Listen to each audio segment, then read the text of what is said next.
He's on a plane right now, a transatlantic dash against time.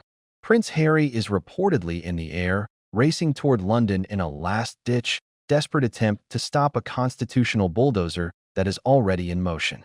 The palace, in an unprecedented and brutal move, has officially begun the process to strip him and potentially his family of their royal titles.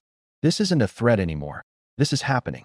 And before we break down the shocking legal documents that have been leaked, you need to be subscribed with notifications on. This story is moving at lightning speed, and you will not believe the clauses buried in the fine print.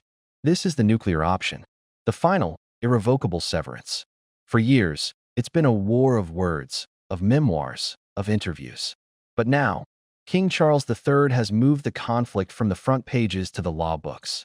The Duke of Sussex title, a name known around the world, is on the chopping block. And if you think you understand the stakes, you have no idea. This is about legacy, identity, and a financial blow that could cripple the Sussex brand. If you're as stunned by this as we are, hit that like button right now. The algorithm needs to see that the world is watching. This is the point of no return, and Prince Harry knows it. To understand why this is such a cataclysmic event, you have to trace the path here. Harry was born a prince of the United Kingdom. His Duke of Sussex title was a wedding gift from his grandmother, the Queen. These aren't just names. They are the bedrock of his global identity and, let's be blunt, his multi-million-dollar commercial appeal.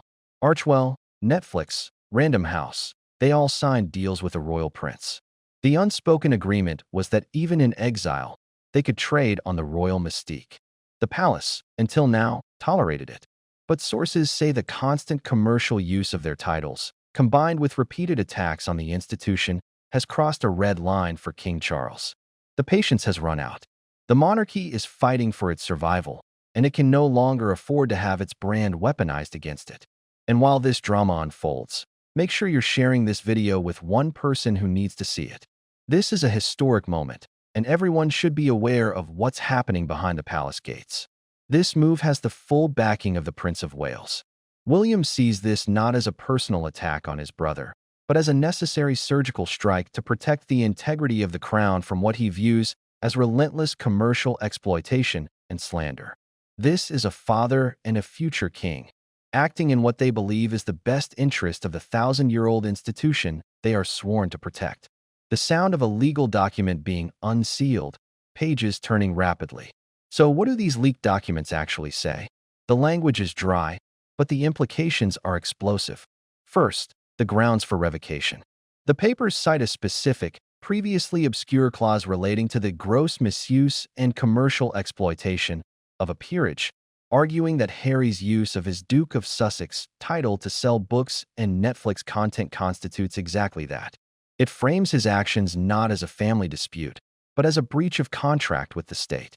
Second, and most brutally, the documents reportedly make provisions for the children.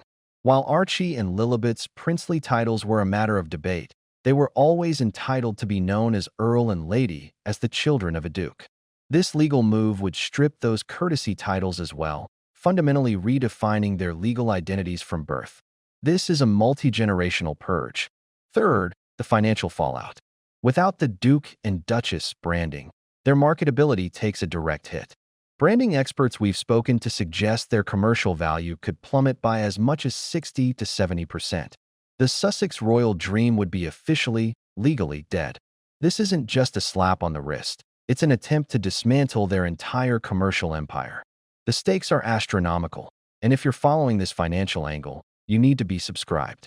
We will be breaking down the billion-dollar fallout in our next video. The sound of a tense phone call, a car speeding through streets.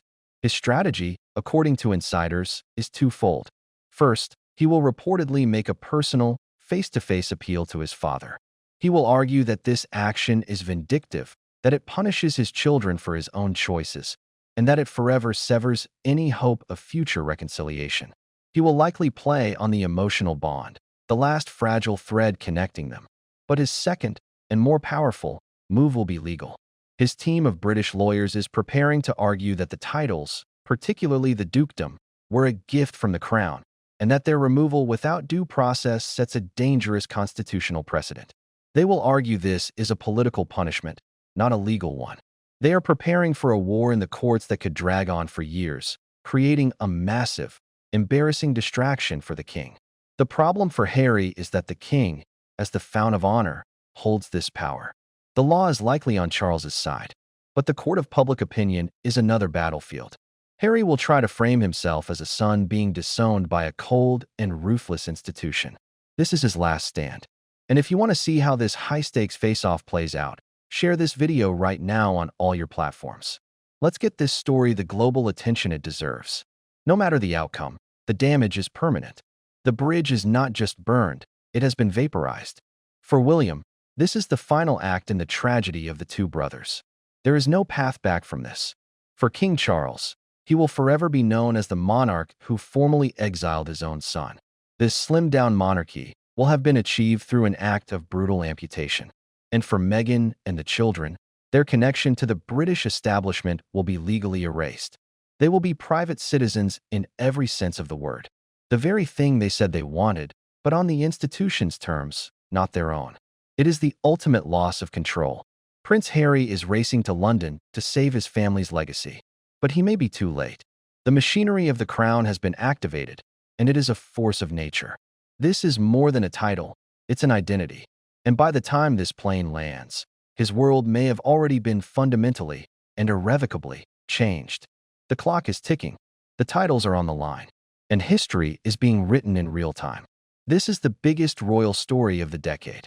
We have a team on the ground in London and in California, and we will be the first to bring you every development. But we can't do it without you. Your subscription directly supports our investigative journalism. Your likes and shares protect this story from being buried. So, do your part. Subscribe, like, and share this video immediately. This is not the end. It is only the beginning of the final chapter. We will be with you every step of the way.